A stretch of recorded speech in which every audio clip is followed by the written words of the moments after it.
Healthcare Association of Hawaii, Hawaii Association of Directors of Nursing, Hawaii Medical Directors Association, and Mountain Pacific Quality Health.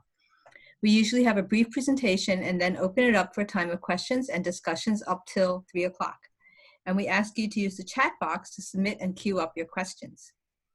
Next slide. This is a schedule for upcoming sessions, just so you can have a quick look. Next Monday, we're going to talk about helping dementia residents through COVID challenges. And then next Wednesday, we're going to have kind of part 2 of this thing, COVID challenges and opportunities in assisted living, where we will have Dr. Daniel Hamowitz back again. Next slide. We will be offering CMEs.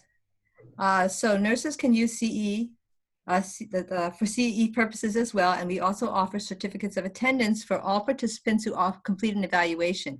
If you have not already registered, we encourage you to please do so after this webinar. Evaluations can be found on our website under the Evaluations tab or by following the link in the chat box. So at this time, we ask you to enter your name into the chat box for attendance purposes. For those of you calling in on the phone, please unmute yourself and just let us know who you are. Let's see if there's anybody on the phone here.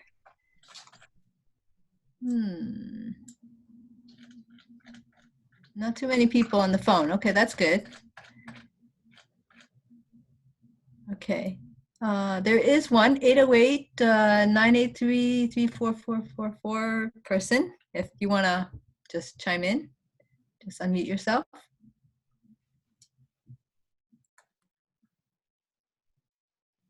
But if you're shy, okay, understood. Okay, today's topic is COVID readiness in the assisted living facility. And today our speakers are Patrick Harrison. He's with Healthcare Association of Hawaii, Director of the Post-Acute Care Division. And we have Susie Schulberg, who's President and CEO of Arcadia, family of companies. And we also have Dr. Daniel Hamowitz, and he is a Medical Director of Arden Courts of Yardley Personal Care. And he was the initial chair of AMDA's Assisted Living Work Group and Committee from the National AMDA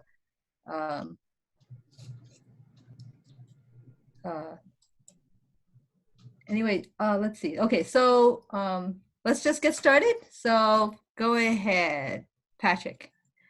Good afternoon, everyone. Next slide, please. Hawaii has been successful in flattening the curve, but it's very important that we continue to remain vigilant as a state. To that end, it's important to be proactive rather than reactive in crisis situations.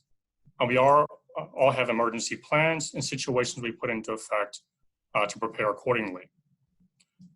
This slide is a decision-making tree that Dr. Aida Wen developed with input from the Department of Health and Dr. Albert Yazawa, long-term care lead with the Hawaii Emergency Management Agency.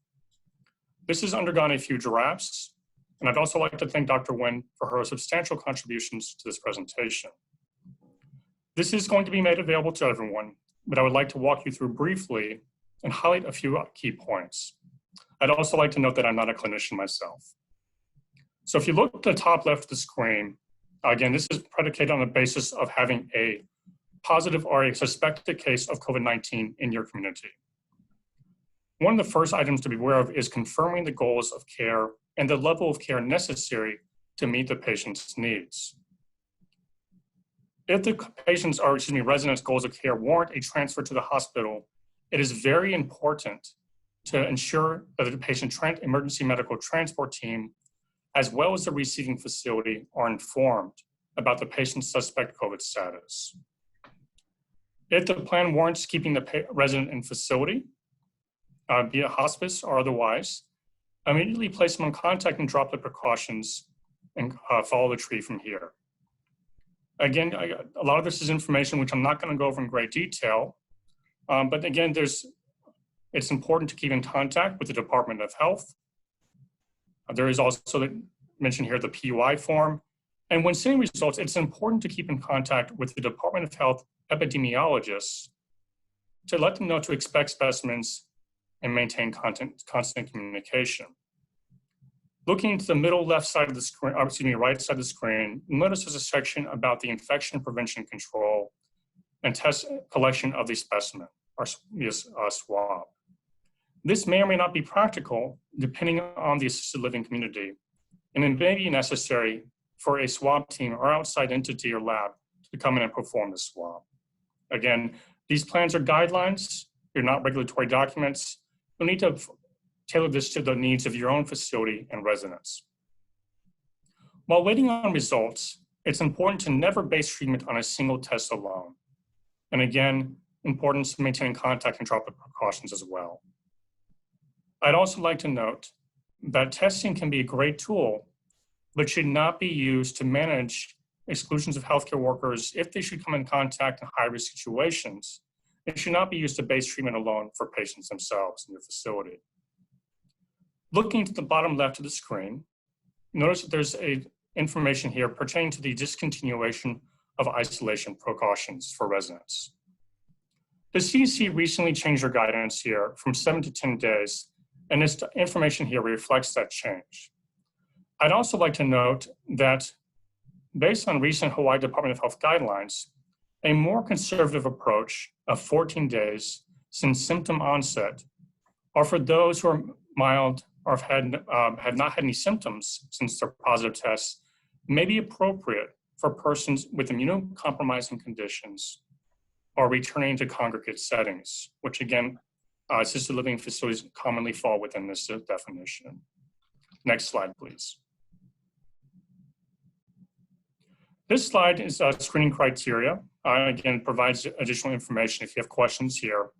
One thing I would like to note is that there may be a very different presentation of COVID-19 in older adults in your communities. Next slide. These are tables from the CDC that guides risk classification for healthcare workers when they may have come into contact or may have been involved in potential exposure situations. Next slide. So again, these are just footnotes here with information predicated on the previous slides. And again, these slides will be made available for everyone. Next slide, please. These are the meat and bones what I'd like to talk about today. Key recommendations about assisted living. As you all know, there's been a lot of attention in the media nationwide on COVID-19 in nursing facilities. However, there's also been significant introductions of COVID-19 into assisted living communities as well. And this virus has significant problems for these populations, just as they do for nursing facilities. Commonly, again, assisted living communities use a social model rather than a medical model to meet their residents' needs. But in light of our current pandemic, these communities are being called upon to provide greater amount of care, provide a great amount of resources, for example, through the use of PPE, to ensure their residents' needs are met. So the following are recommendations on this slide. The first is to, again, ensuring that your residents are involved in discussions. And indeed, and as Susie will talk about later, communication is absolutely key.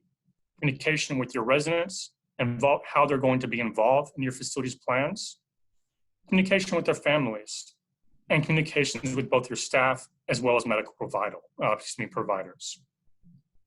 It's also important to be especially vigilant to any changes in symptomology or medical signs of possible COVID-19 in your residents, particularly in those who have dementia.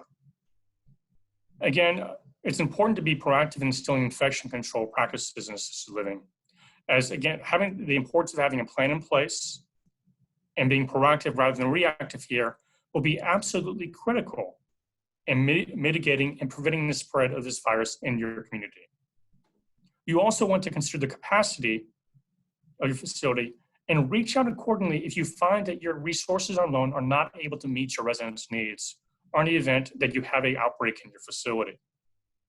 Again, going back to communication, keep providers and everyone informed. Communication is absolutely critical. And this also goes to education and information. Ensure that your direct care staff have knowledge and skills necessary for COVID-19. This goes beyond just treating patients. This includes appropriate use of PPE, which means donning and doffing correctly, infection control procedures, hand hygiene and hand washing, and other necessary treatments as well. So again, having a skilled and capable workforce here is critical to preventing and mitigating the spread. And again, finally, communication, again, just to highlight this point, is critical to maintain constant communication with your families and community to ensure they're aware of what's going on. Next slide, please. Telehealth, again, is a great tool to facilitate much of this contact between outside providers and your residents.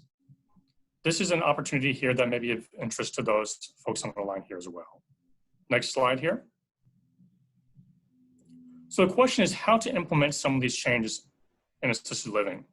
We've had talks, and again, indeed, many of assisted living communities in Hawaii are already doing this, of having a designated infection preventionist.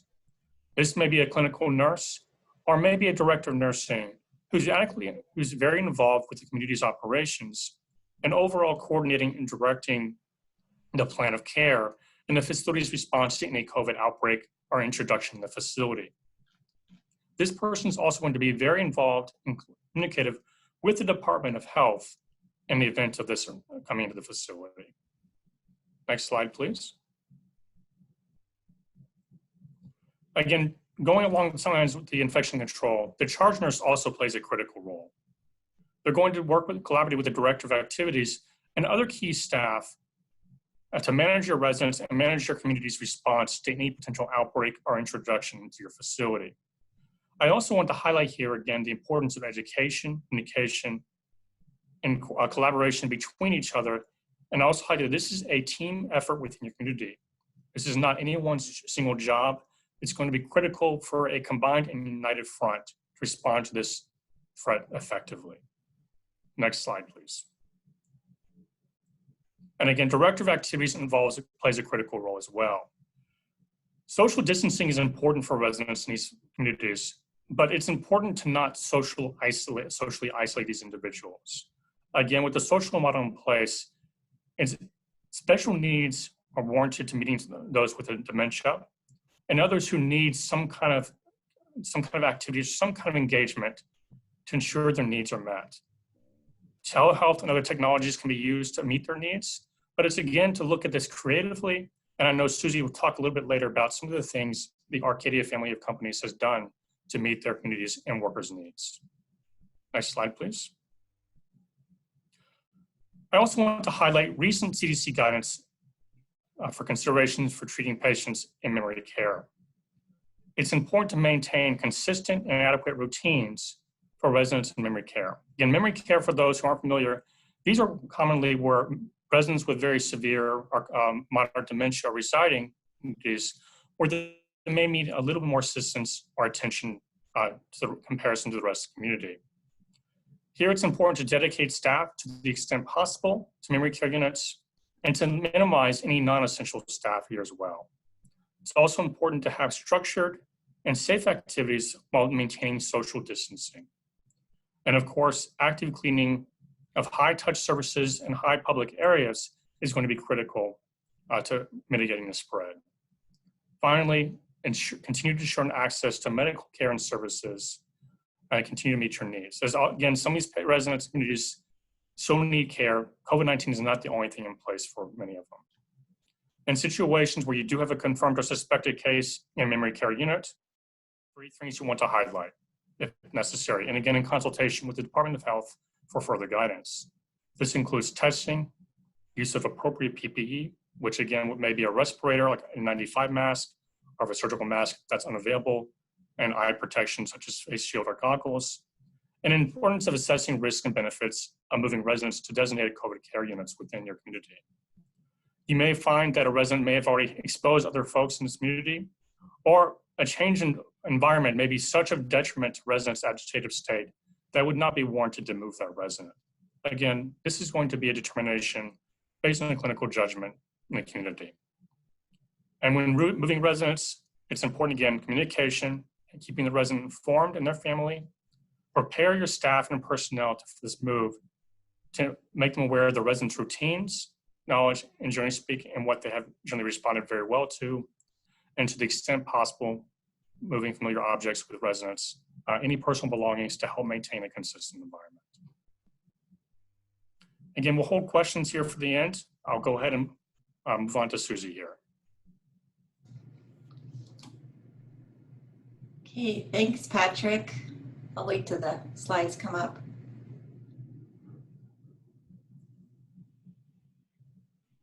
Okay, next slide.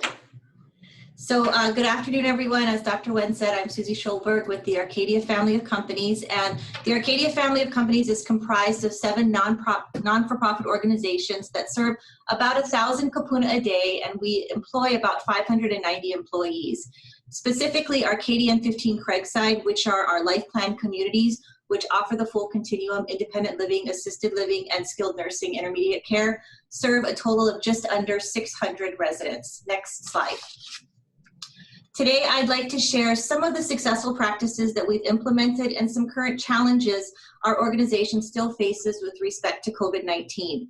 I thought the best way to present this information was through a timeline, and I'm sure many of you have already implemented many of the items that I'm going to share, but if not, hopefully this info is going to be helpful to you in your communities.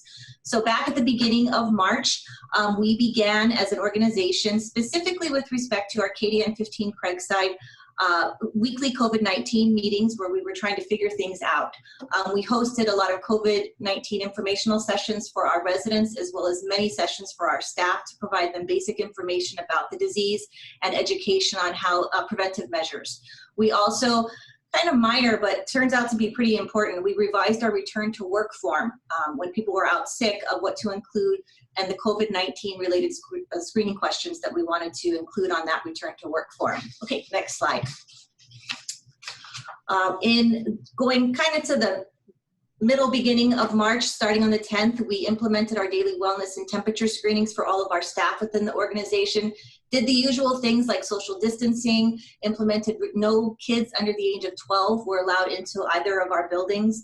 Posters and signage were of course put up, and we trained our staff on the wellness screening and the importance of staying home if they're ill. And still to this day, we're still, 9 weeks into this, we're still training our staff on the importance of staying home if you're ill. Next slide. Then moving to mid-March, we enacted the infamous no visitor policy into our buildings. Our healthcare centers, our SNF, ICFs in both of our buildings were put under quarantine, and we also limited access to only essential contractors and vendors to come into the building. Next slide. We also implemented these things called, you've seen them across the nation, window visits, where we had residents' families. The lady on the left, or excuse me, the lady on the right, she actually celebrated her 100th birthday in quarantine and lockdown, and this is her family from the mainland who had come, and this is how she celebrated her 100th birthday. She also had a big party planned for the residents, and we had to cancel that as well. But she's still here, she's 100 years old, and she's doing well. And then we have our gentleman on the left-hand side who is having a great conversation with his daughter, who comes quite often to have these window visits with him. Next slide. Also in the middle of March, we started resident temperature checks. So not only were we checking temperatures of staff, we were also checking temperatures of residents in both communities. And we operated adult daycare center, which serves about 60 to 65 clients every day, Monday through Friday. And we made the decision March 18th to close down that center, and that allowed us to redeploy about 18 staff within our family of companies to help with staffing issues. We also implemented in both communities the maximum 10-person attendees for all programs and wellness classes as well. Next slide. We also initiated in-room dining, which has been quite a feat to undertake. But also at the end of the month, we were able to deploy some of our home and community-based support staff to help with within the communities as well. If you go to the next slide, you can see some of our highlights from our in-room dining. Our dining rooms in both communities have been transformed basically into assembly lines and production lines. They don't look the same. And also on the left-hand side, you see that one of our residents here at Arcadia, many of them on the floors are helping out to deliver meals, and it's keeping them busy. So it's an example of Mrs. Sunahara there helping us to deliver meals. Next slide. As we headed into the beginning of April, this is when universal face masking began for the Arcadia family of companies. And not so much that it began, but we started quote unquote production And then we required reusable cotton face masks worn by all staff when they were at work. And we wanted to make sure that also that we equipped employees with those face masks. And because of that, we have Ms. Kurtz here, and you'll see later on Mrs. Ogawa. They have armies of seamstresses within our communities, and they've been making these reusable face masks. It was not until the week of April 13th that we required all staff to wear these masks while at work, and for residents to wear them within common areas. And then, as you know, guidelines continue to change. And as of April 23rd, we had all of our direct care staff not wearing reusable masks, but they were all wearing surgical masks. So like everything's changing, very fluid, we're just rolling with the punches. So next slide. Just a few examples of kind of trying to make a good light of a bad situation with the masks. We have part of our healthcare staff at 15 Craigside posing for some great photos. And then on the right-hand side, that's actually Anna Gelino, our infection preventionist. We are a CCRC, so we're lucky in the fact that we are required to have an infection preventionist on the SNF side. So our assisted living and independent living side also benefits greatly from what Anna brings to the table. In the middle is Gertrude Ogawa, who is a master seamstress, and Betty Nakaji on the left-hand side of her. They were leaders in helping to make over 500 face masks reusable for our residents and our staff. Next slide. This is on the left-hand side, Mrs. Ogawa and her army downstairs in our arts and crafts room. And then we just have to always have a little bit of humor, but you never know if the trikini is going to come into vogue this year. So next slide. One of the issues that I'm sure everyone faced was PPE and being able to procure that. We pretty much early on knew that it was unlikely that we were going to have a lot of assistance from state and federal to get the PPE that we needed with the shortages that we were seeing. So we went through the process of procuring it ourselves. This is just an example. We went through JPG Hawaii was one of our vendors. It was through a Civil Beat article. And, you know, we're still having issues getting it. It's just not like you can get it in 6 days. You know, this has been over a month that we're starting to get these large quantities in. But I think also just this is an example of just communities, all assisted living communities working together to really share leads on PPE. I found that very just heartwarming and very comforting. We are not out of the woods yet, but I think most communities are in better shape than we were 4 to 6 weeks ago with respect to PPE. Also a challenge that we had was lack of centralization within our organization of ordering PPE. So what we did is everyone was panicking and they were saying, oh, I got to get PPE here. I have a lead here. I have a lead here. And what we said was like, time out. Let's get centralized, make sure that all requests and inquiries that we were receiving go to one person for both of our communities and our home care and home health operation, which continues to continue on. And this really has helped us tremendously. And we've also continued, in addition to kind of stockpiling in a way, our COVID supplies. We're also continuing as we can our regular orders for day-to-day PPE needs within our communities as well. Next slide.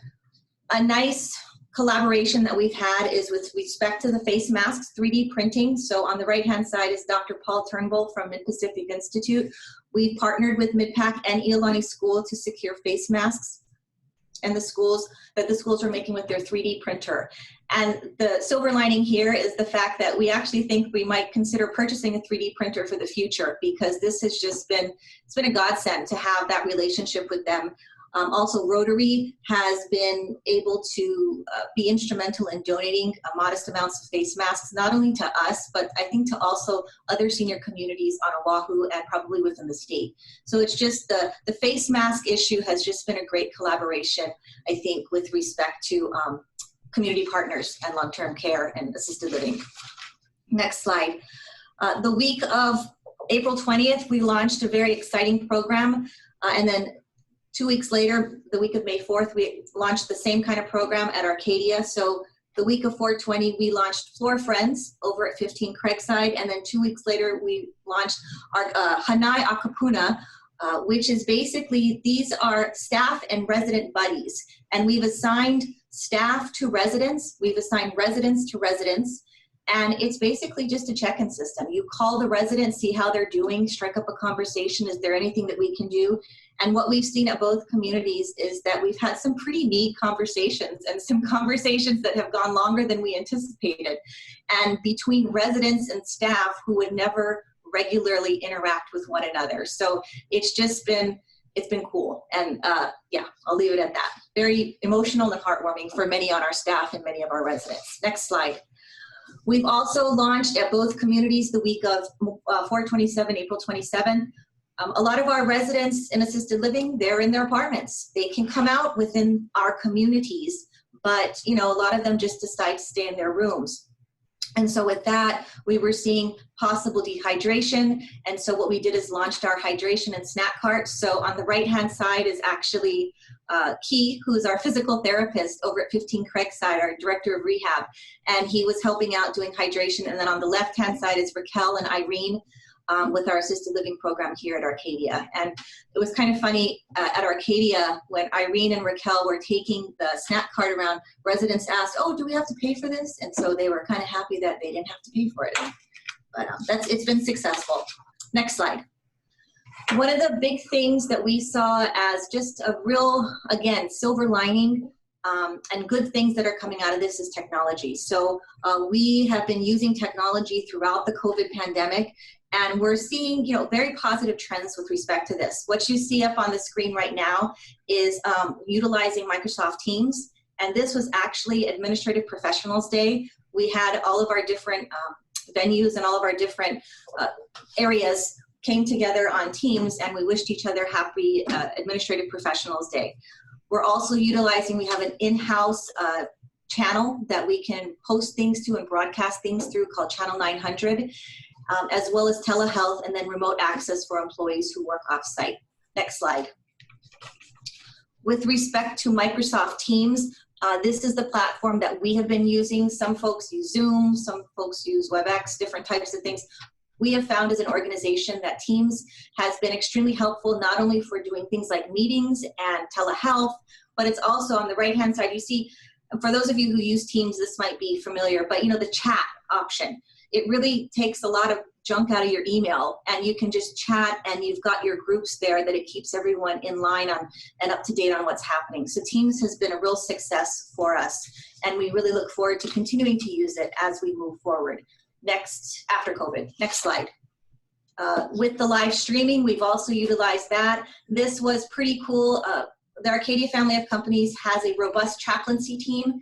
We have 3 part-time chaplains that usually come every week and visit with residents. You don't have to be dying to have a visit from the chaplain, but you see Reverend George up here, who's actually a chaplain. He's one of the chaplains at Punahou School, but a part-time chaplain for us. And this was the first time that we had, it's called Word of Hope. It's every Wednesday, and it was Chaplain George being live streamed in, and he was able to communicate and talk with the residents at Arcadia. So just utilizing that live stream is awesome. We also had Easter sunrise service that was also not live streamed, but we did pre-record it, and we had that for our residents at both communities on Easter Sunday, which was nice.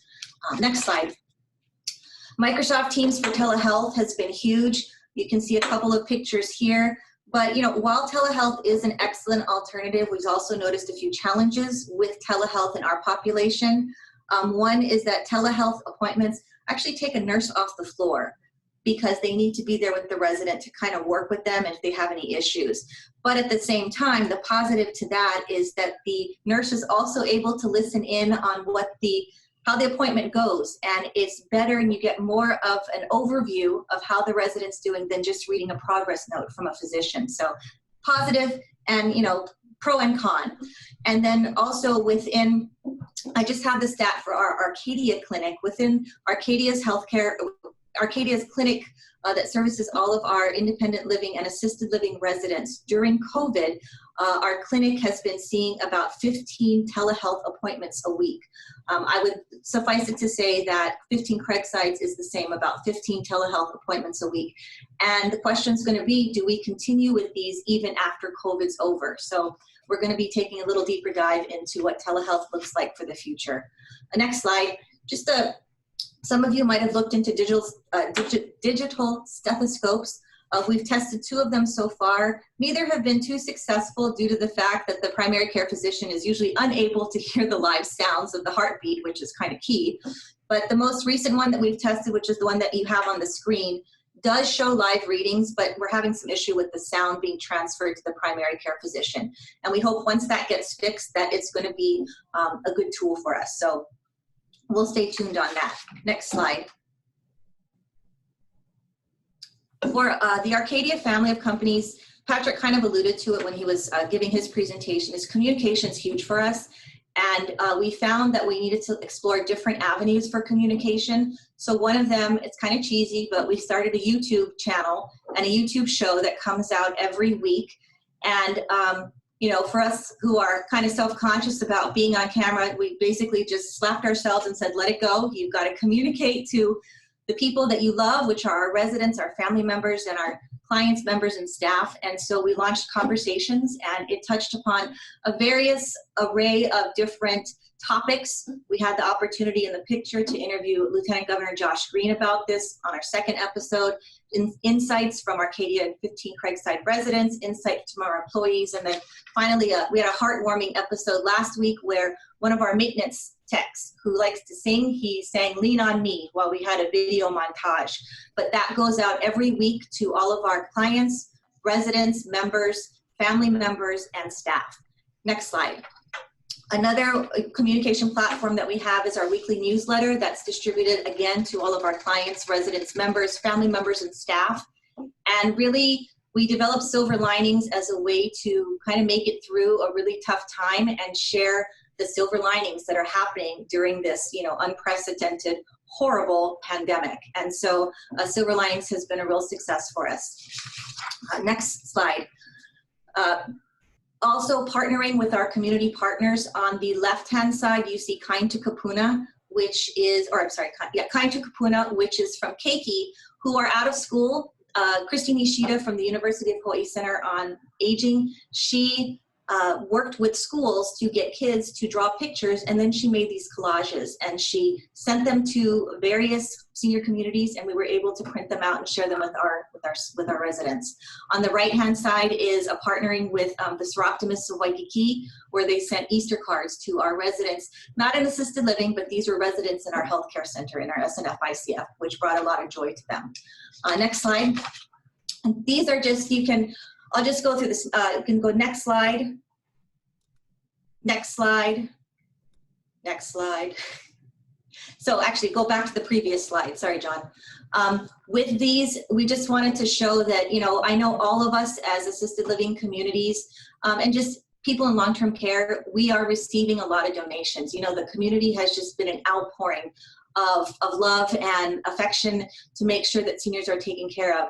And so for our organization, it was just about enough of that, we want to pay it forward. And so we started to do things for, you know, first responders, firefighters, EMS within our areas, our bankers, who people don't think it's hard work processing all those stimulus checks and all those PPP loans and all those things that people are going to the bank for. So we wanted to give our thanks to our community partners. And I highly recommend, if you have, you know, your neighborhood banks or your neighborhood EMS or fire department or police department or whoever it is, make sure you guys reach out and just thank them for all that they're doing for us.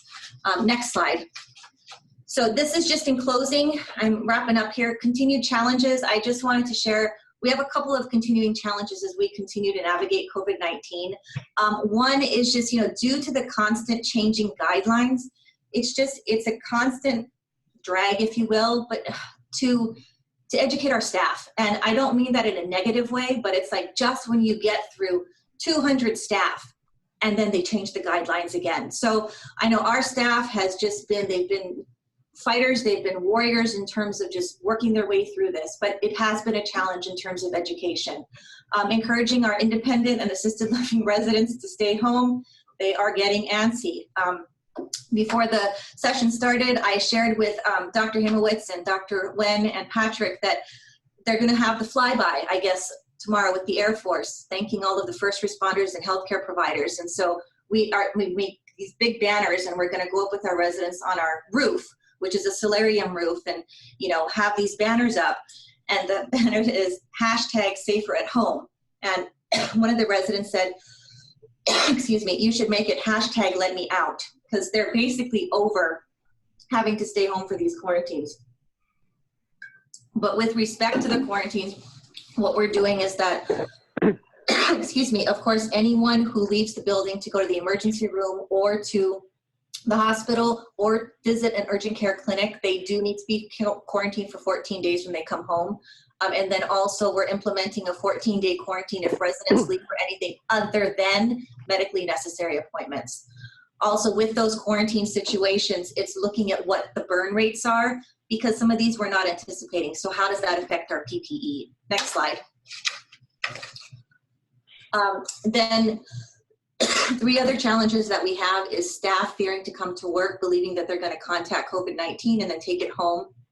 Our solution to this has just been and continues to be constant education about what the preventive measures are, how to take care of your family at home, and just continuing that dialogue.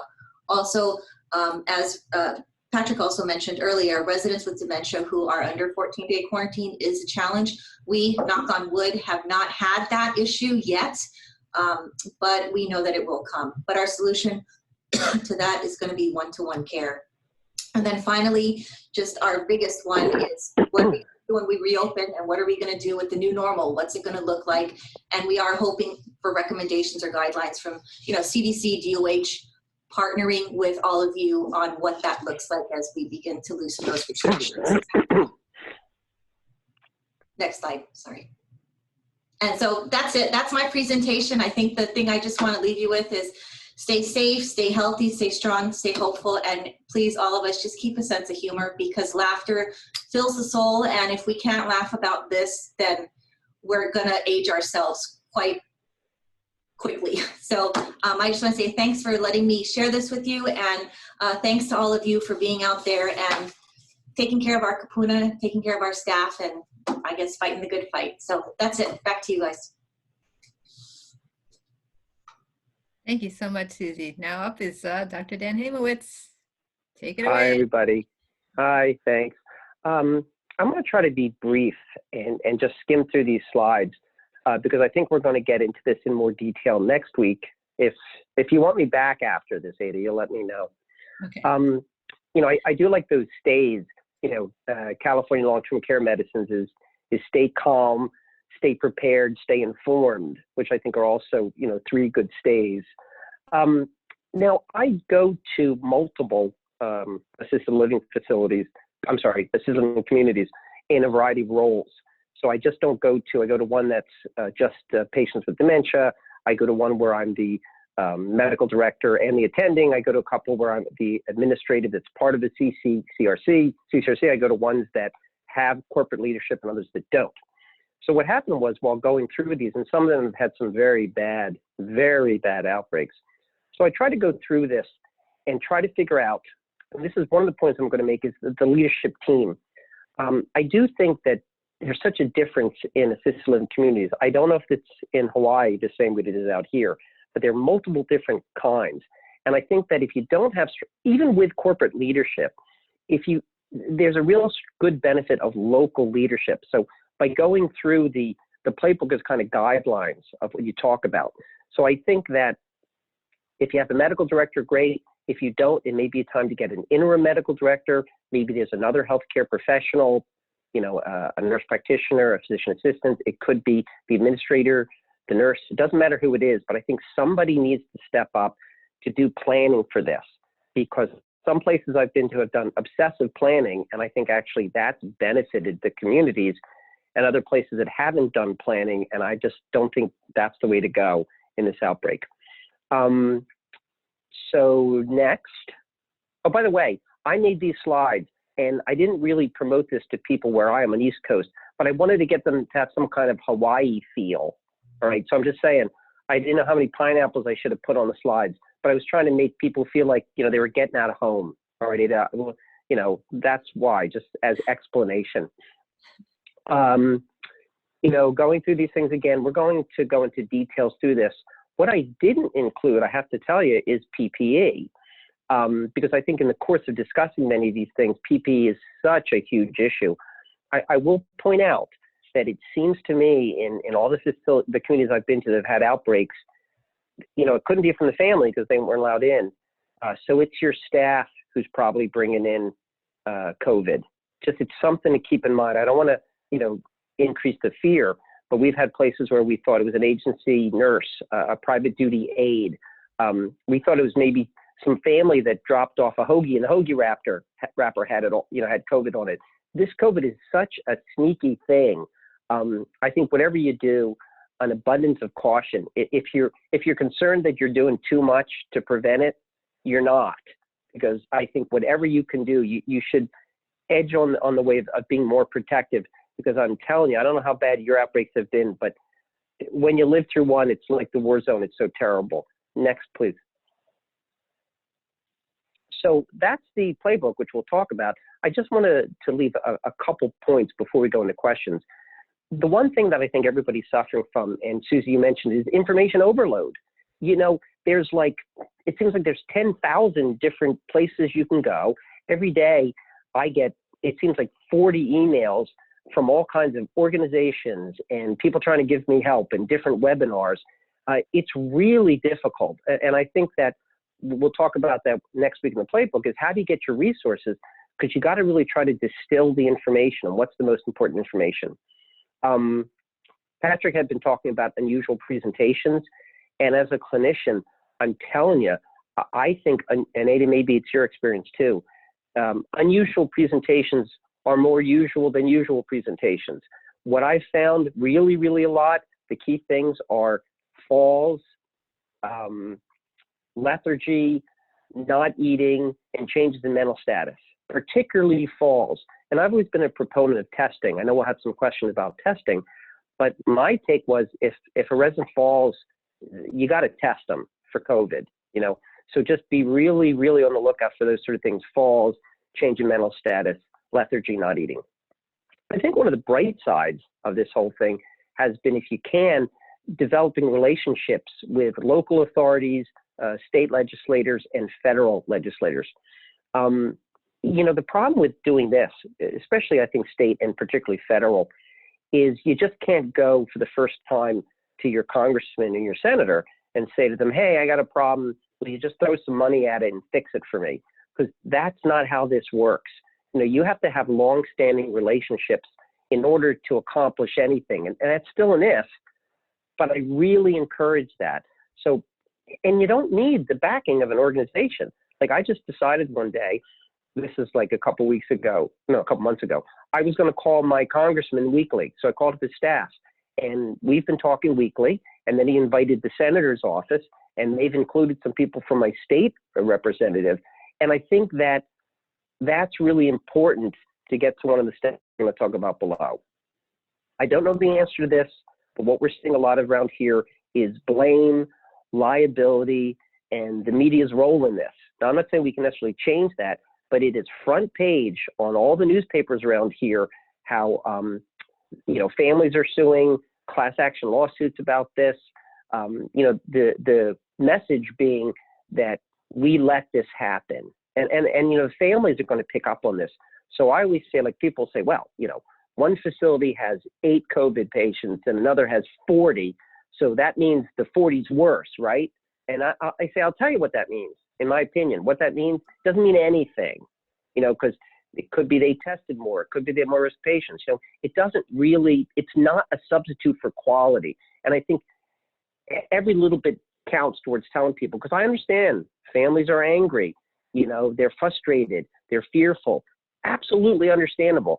To Susie's points, communication is so key, but if we can do anything to stop people from blaming, I think is a good idea. What I also think is a good idea is this standardization, where in my state, everybody's, we're all together in this, but we're all alone. So everybody feels like, to me, we're doing this on our own. And we've had recommendations from our county's Department of Health that we haven't done. For the longest time, the county's recommended against testing. And I think that's because there's a lot of variabilities in testing. Is it available? How accurate is it? How long does it get results back? So I've been an advocate for testing, but the county hasn't. I go to, I said, a number of assisted living communities in different counties, And now the counties have said different things. One county recommended testing, another didn't. So I think if you can do it, get everybody on the same page. And that's the key thing about getting long-term care experts on the bus. If you're involved in long-term care and you can work with the organization, it makes no sense to me about how they're putting down rules, the Department of Health, about what long-term care is supposed to do without input from long-term care. I hope it's not that way in Hawaii, but that is so senseless to me. But that's how it is. We had a meeting with the Department of Health, and it was a strange meeting. You know, they started off by, tell us your success stories. And these days we're so battered. I don't know if there are any success stories. I know, Susie, you mentioned them, but it's hard to see it sometimes. We had one less person die today. That's, I don't think that's super feel good. But I say, hey, look, I may not be the brightest bulb, but I know a lot of people. I know I could get you an expert panel from the state, from the country in a heartbeat. Here's my cell number. Call me. And you know what they did? Right, nothing. So I'm just saying, if you can get your governor, your counties, and you can say, look, all we want to do is make things better, right? Because like for testing, for example, I think this evolves and changes so often. It's hard to keep track. So it's, to me, it's just important to say what you should do as what you shouldn't do. So talk to the experts. We can agree to disagree, but I think we can all agree on the main, what's really important and what's important not to do.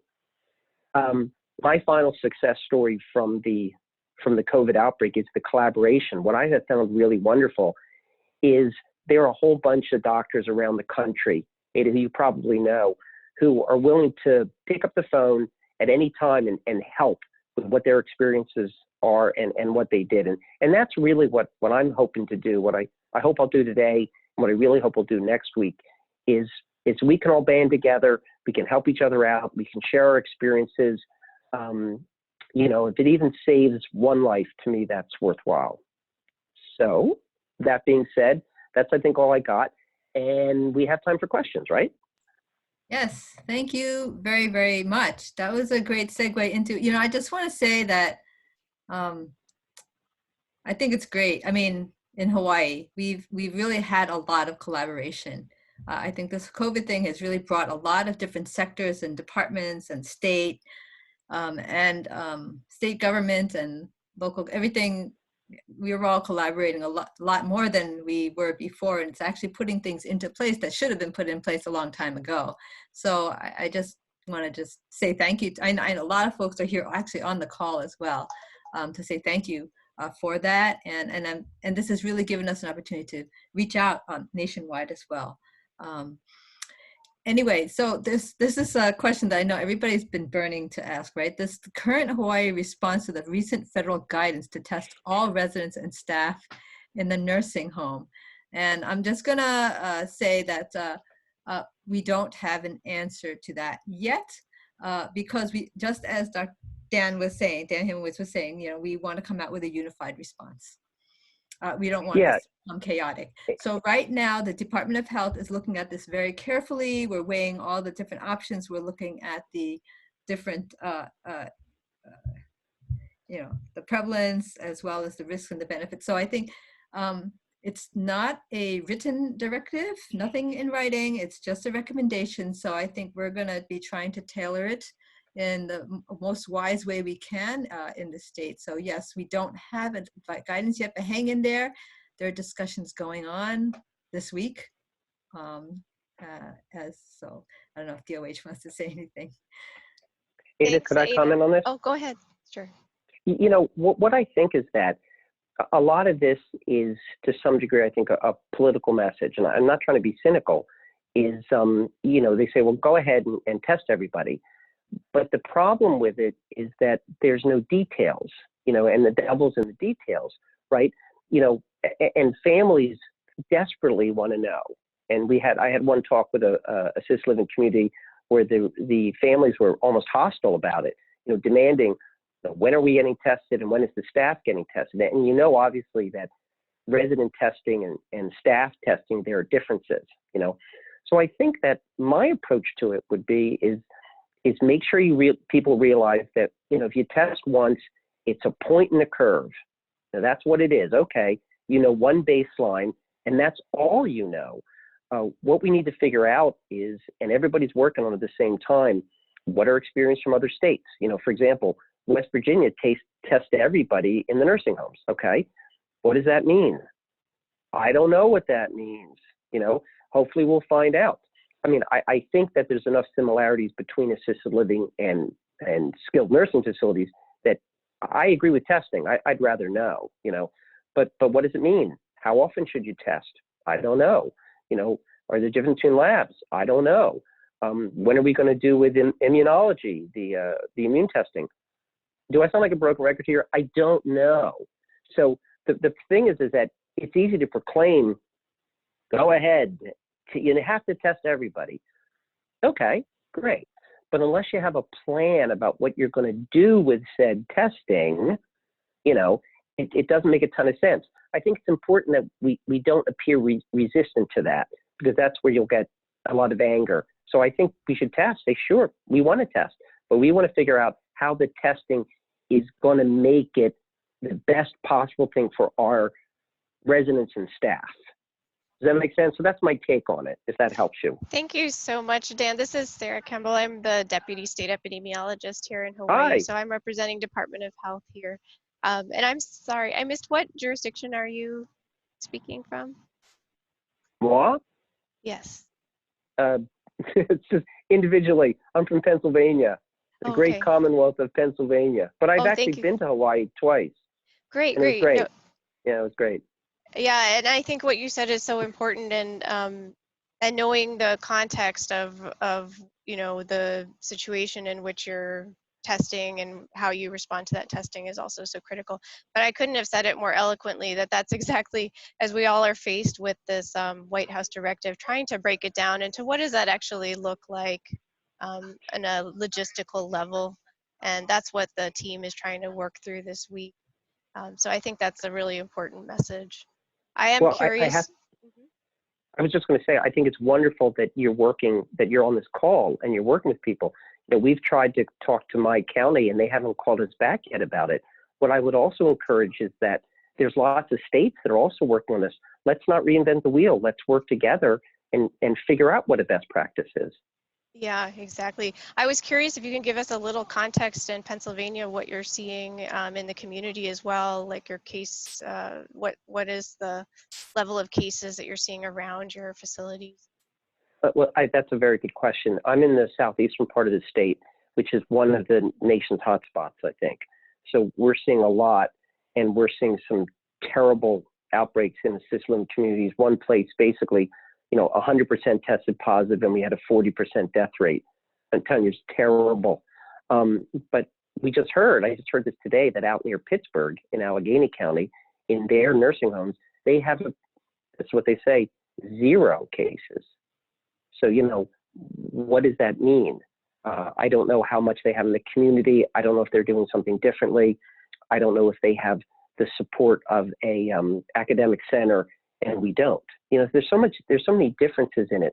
But I do think there's a correlation between the number of cases in the community versus the cases you're going to get in long-term care. That's just my experience. And then another question I have, maybe both for you and then for our facilities here in Hawaii, as we think about testing plans. I guess, I had been in another jurisdiction previously in Chicago, and I've done point prevalence surveys in nursing homes in Chicago for other pathogens. This is before COVID. This was for multi-drug resistant organisms. But nasal swabs were part of what we were doing during those surveillance activities. And I did experience a lot of, there were a number of patients, especially those with dementia, who really were not very willing to undergo even a nasal swab. They weren't comfortable with that. And I'm curious to hear from you and then from those in our community how you think testing will be received as we look at drawing out plans for broader scale testing in nursing homes. No, you're correct. That's exactly what we're seeing. What I think lessons learned is, we were so focused on nursing homes, and I think that we found we've got it more for, a variety of reasons in assisted living facilities. And I think what we learned even more is that it's most in memory care units, because the false negatives here tend to be 20 to 30%. And you're absolutely right. The patients with dementia are not particularly thrilled with having a swab stuck halfway to their brains. So you don't get, and I have seen multiple residents who I'm certain are positive and have had not just one but two negative, and I think they're wrong. So basically, testing has come a long way. Since this started, we were talking about this today, tests came back initially in 2 weeks, then test results came back in a week. Now they're coming back in 24 to 48 hours. So I think one of the urgencies besides the vaccine is getting away, either, a swab in the mouth or a quick blood test, a rapid test, something, because demented people do not do well with having the swab stuck up their noses. And how about from our partners here, your thoughts on our residents all asking for testing? And of course, just to frame this for Dan too, in Hawaii right now, we're still watching an epi curve statewide of just having, anywhere from 1 to 3 cases per day and a few days with zeros newly reported statewide. So we're at a really different place in the curve, I think, than some of the East Coast states. It doesn't mean we want to let our guard down, obviously. We want to be ready for what is to come. But I'm curious about, for our people here, I think a lot of people are sort of looking forward to reopening. When can we start activities again? That's a little bit more the mind frame than like, I got to get a test today. But I'm curious what people are experiencing in our community. Are a lot of residents asking for testing right now, or people more not necessarily asking for it? I know for ours, for Arcadia and for 15 Craigside, they are asking for it. And the question they have is, why not test? I mean, DOH has said, no, only symptomatic people. And we've got, pushback saying, why not just test everyone? What's the problem? Why don't you want to know? And so, yes, the reason of, there's not enough testing kits, but, if the herd's being flattened, don't we have capacity to do testing, and why not do it? I think that's the question. And I just had a conversation this morning with one of our residents who's a medical doctor, and he's just like, I don't get it. You're here to protect us. Why won't they do this? And so, there's a lot of fear. And with the opening up, I think there's even more fear of then what's that going to be? All of our staff's going to go out. And his suggestion is, maybe not test the residents, but test the staff. Do find out some type of interval testing that we can do. We don't know what it looks like. I guess we're looking to DOH and CDC for that. But it kind of just seems for us, it's just kind of this thing of, well, they don't want to do it. Well, why? There's real no reason why. Just why not? So, I hope that makes some insight. Susie, is it residents or families? Residents. Asking. Residents. So what about the families? Do they have any input into it? I haven't heard too much from families. They're more on the thing, I want to see my mom and dad, but I've heard it more on the resident side. And we have quite a few independent living residents, which are the ones that we're hearing it from. Yeah, right.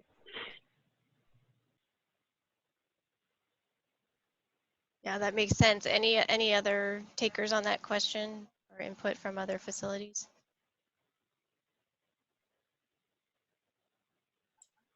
Because I just have to say around here, it's overwhelmingly families want to know. Overwhelmingly. So Dan, thank you for that feedback. And I'll share some feedback I've heard from some of our long-term care members as well. Generally speaking, it's a bit of a mixed basket here. As our curve has flattened, there's, I'll be honest, at first there was a very much prevalent demand for widespread testing of residents and staff of facilities. As the curve has flattened, this demand has gone down quite a bit. Although primarily I'm hearing, again, to echo Dr. Haymowitz's sentiments there, that a lot of the families of these residents in long-term care facilities have been particularly concerned.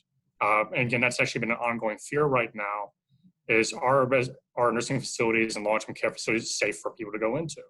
Rather, should I take mom home and where she may not particularly get care she needs, instead of putting her in a facility? And that's so it's centered around, again, to go back to Susie's comments about some real concern there, just, having these assurances and goes to that effect as well. Some, again, right now are not really feeling this need. They're not as concerned now that our community-wide prevalence is very, very low.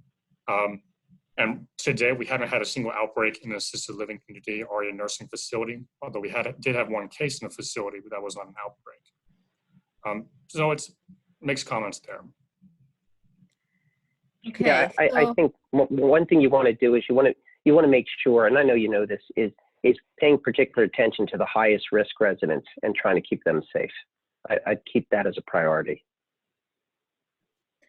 Okay, hate to cut this short, and it's 3 o'clock, but I see a lot of the questions that people are asking about that test for the facilities, and that's definitely on everybody's mind. So hopefully we'll have some answers by next week, and we'll be able to actually give you some idea of what we're planning on. But thank you.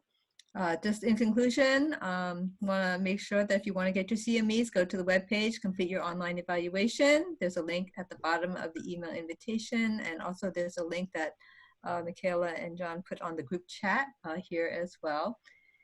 And just encourage you to tune in next week, next Wednesday. We are actually on Monday, we're going to be talking about helping dementia residents through COVID challenges. We'll have the Alzheimer's Association and Dorothy Colby and Dr. Brett Liu talking about managing dementia patients through the COVID challenges. And then the following next Wednesday, we're going to have Dan Hamowitz back, and we'll talk a little bit more detail about the assisted living. So thank you very much, everyone, for joining us. And it's always good to see such a big group, collaborating together. Thank you. Thank you. Bye. Thank you. Thank I you hope so that much. helped a little bit. Let me know. Thank Thank you. you. Take care. Bye-bye.